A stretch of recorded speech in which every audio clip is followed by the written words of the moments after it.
A gente começa esta edição falando sobre os transtornos e prejuízos causados pela falta de energia elétrica em Manacapuru, que já dura aí 4 dias. O apagão fez com que comerciantes perdessem produtos e a população ficou sem o abastecimento de água tratada. O problema atinge também o município de Iranduba. O apagão, que na cidade já se encaminha para o 4º dia consecutivo, tem gerado, além de transtornos, prejuízos. Muitos comércios fecharam as portas. Em alguns supermercados e mercadinhos, produtos se estragaram. Está se estragando o produto, tá uma coisa muito complicada, Manacapuru, e ninguém aparece para dar resposta. Como é que vai dormir com criança nessa situação? E eu tenho uma filha de 3 anos e eu passo a noite todinha banando ela com forma de ovos que... Estou dormindo no pátio da minha casa, onde tem carapanã. As coisas estão complicadas e ninguém aparece para dar uma resposta de nada. O município está abandonado. Moradores estão recorrendo para a compra de gelo para conservar comida e refrigerar água para o consumo. O pior de tudo são as pessoas que, ao invés de serem solidárias com a situação dos outros munícipes, tiram proveito porque vendem sacas de gelo a 30, que normalmente se vende a R$10, estão vendendo a R$35, a R$50.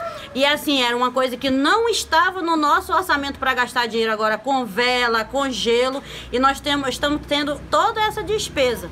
Sem contar que nós sabemos muito bem que no dia em que está previsto, a conta de luz vai chegar e nós vamos ter que pagar, sem a empresa estar dando suporte nenhum para nós numa situação que nós estamos. É lamentável a situação de calamidade que nós estamos vivendo aqui em Manacapuru.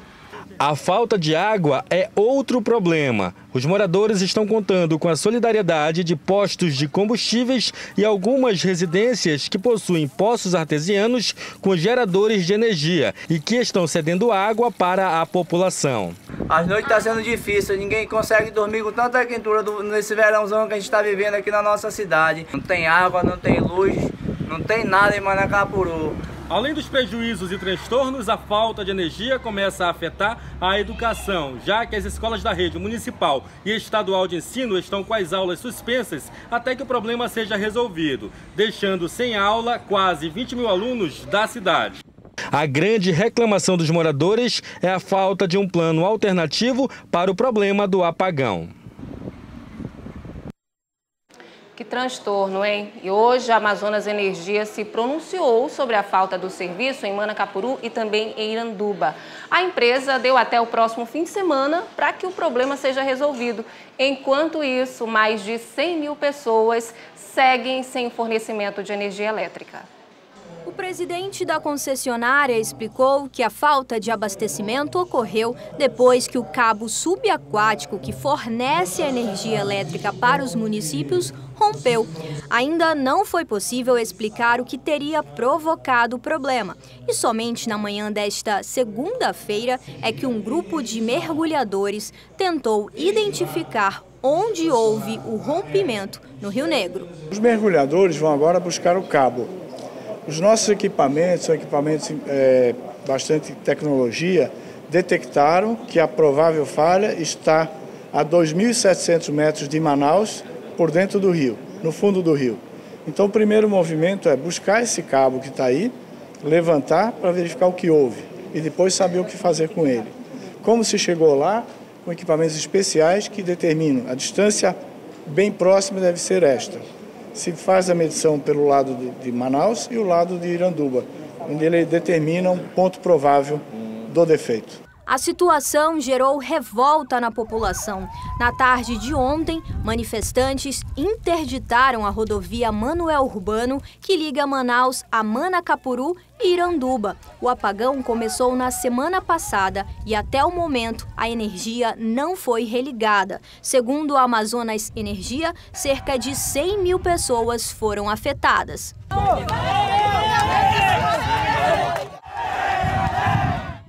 Diante disso, a empresa resolveu investir também em outra alternativa para o abastecimento de energia na região. A providência imediata foi contratar uma empresa para instalar 60 megawatts em Iranduba, talvez um pedaço até em Manacapuru, com capacidade suficiente para atender estas duas cidades.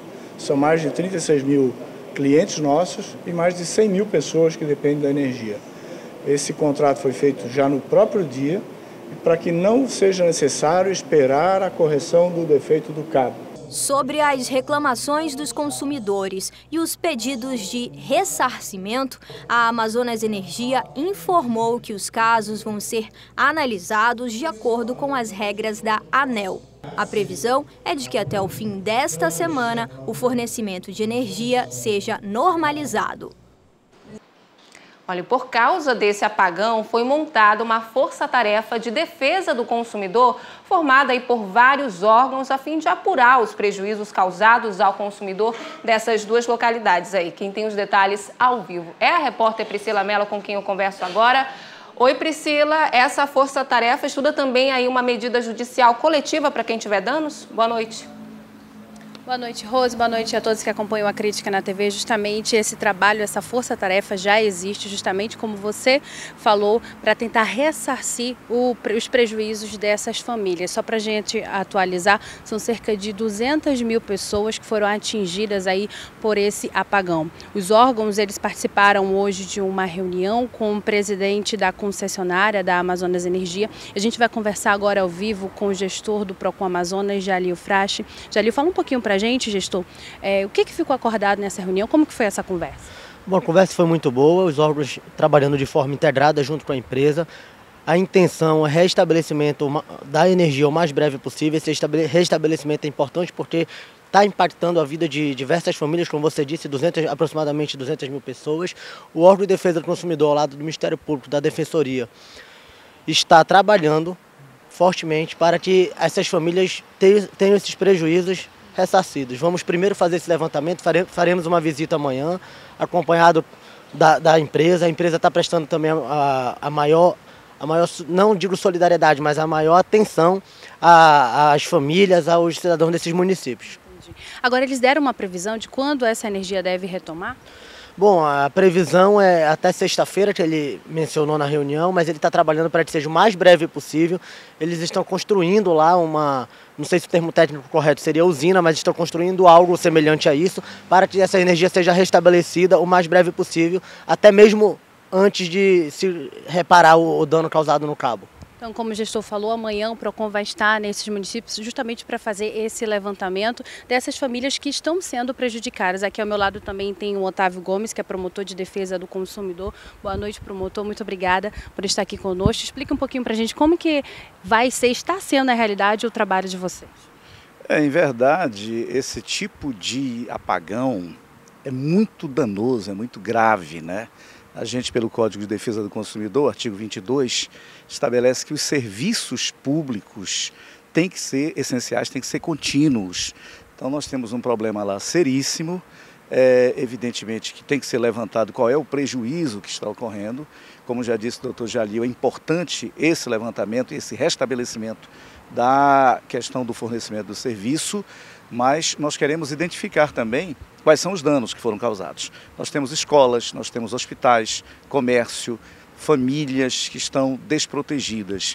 E aí existe realmente uma união de órgãos, como o Procon estadual, a defesa do consumidor da Assembleia Legislativa, também está conosco a Defensoria Pública e evidentemente que a empresa ela tem que se responsabilizar por isso. Ela é a fornecedora e nós queremos que ela se responsabilize. Não é a primeira vez que isso acontece, não. Há 20 anos atrás nós tivemos um apagão seríssimo em Manaus. Mas assim, com Iranduba e Manacapuru já é uma recidiva. Alguns dias atrás, alguns meses atrás, houve o mesmo problema. Então vamos identificar. O Ministério Público, junto com a Defensoria e outros órgãos, podem ingressar com ação por uma reparação não só civil, mas o restabelecimento imediato do fornecimento de energia é fundamental. Esse é o que nós vamos verificar em loco amanhã, desde essa transferência dessa usina que ocorre aqui de Flores para lá, e verificar realmente o que está sendo feito e o que pode ser ressarcido e o que deve ser ressarcido ao consumidor. Tá bom, muito obrigada. Então, como a gente como eles dois falaram aqui pra gente, vai ser feita essa fiscalização, esse levantamento já a partir de amanhã. Nós tentamos entrar em contato com as prefeituras dos 3 municípios e a Prefeitura de Manacapuru explicou que as ações tomadas durante o problema, entre as medidas está a suspensão das aulas na rede municipal, a transferência dos atendimentos das unidades básicas de saúde para o Hospital Lázaro Reis, locação de geradores para que os reservatórios da cidade, carros-pipas, sejam abastecidos e até a intensificação nas fiscalizações da Polícia Militar para evitar transtornos. A gente também entrou em contato com a Prefeitura de Iranduba e Novo Airão, só que até agora eles não deram nenhum posicionamento. Rose, daqui a pouco a gente volta, eu volto com você aí no estúdio. Tá certo, Priscila, muito obrigada pelas suas informações. A gente vai seguir acompanhando o trabalho dessa força-tarefa, até porque, como disse o promotor aí, não é a primeira vez que isso acontece, né? A gente vai seguir de olho acompanhando tudo. Obrigada, até daqui a pouco. E você vai ver agora o resumo de notícias.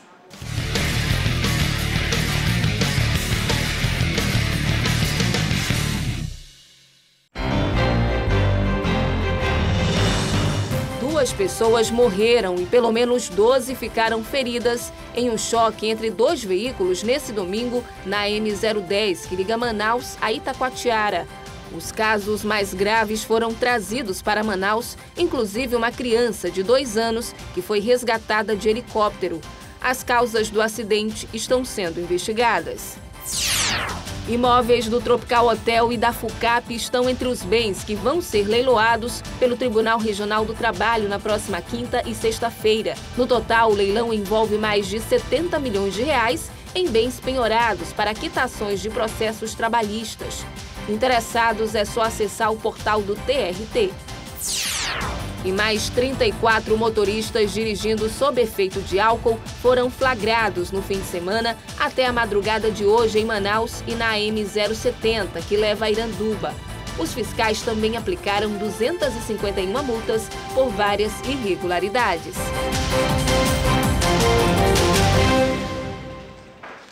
Presa na última sexta-feira, durante a Operação Vertex, a ex-primeira-dama do Amazonas e mulher do senador Omar Aziz, Nejmi Aziz, deixou o Centro de Detenção Provisória Feminino. A decisão de libertar Nejmi foi da desembargadora Maria do Carmo Cardoso, do Tribunal Regional Federal da Primeira Região. A magistrada acolheu parcialmente o pedido dos advogados de defesa da ex-primeira-dama. Inicialmente, a prisão de Nejmi duraria 5 dias, já que era temporária, mas ela deixou o CDPF ainda na tarde deste domingo. A ex-primeira-dama foi presa com outras 7 pessoas, incluindo 3 irmãos do senador Omar Aziz. O grupo é acusado de corrupção passiva, lavagem de dinheiro e organização criminosa. As investigações iniciaram ainda em 2016 na Operação Maus Caminhos, que apurou o desvio de recursos na saúde do Amazonas. Mais detalhes você confere lá no portal acritica.com. E o Ministério Público Federal apresentou nova denúncia contra os 4 réus da Operação Maus Caminhos. Dessa vez, por tentativa de desviar e se apropriar de recursos públicos federais em benefício de uma empresa de alimentos prestadora de serviços para o Instituto Novos Caminhos. A empresa foi contratada em 2015 para fornecer refeições a uma unidade de pronto atendimento e a um centro de reabilitação em dependência química aqui em Manaus. Mas as investigações identificaram que a empresa começou a emitir notas fiscais frias ao INCC em 2014. Além disso, em 2016, os pagamentos eram maiores do que os indicados nas notas fiscais. Por tudo isso, além da acusação de peculato, o Ministério Público Federal pede o ressarcimento de mais de R$ 1.900.000 como forma de reparar os danos causados. A seguir, Justiça obriga a Prefeitura de Manaus a adaptar escolas para alunos com deficiência. A gente te conta os detalhes daqui a pouco, agora são 7h46.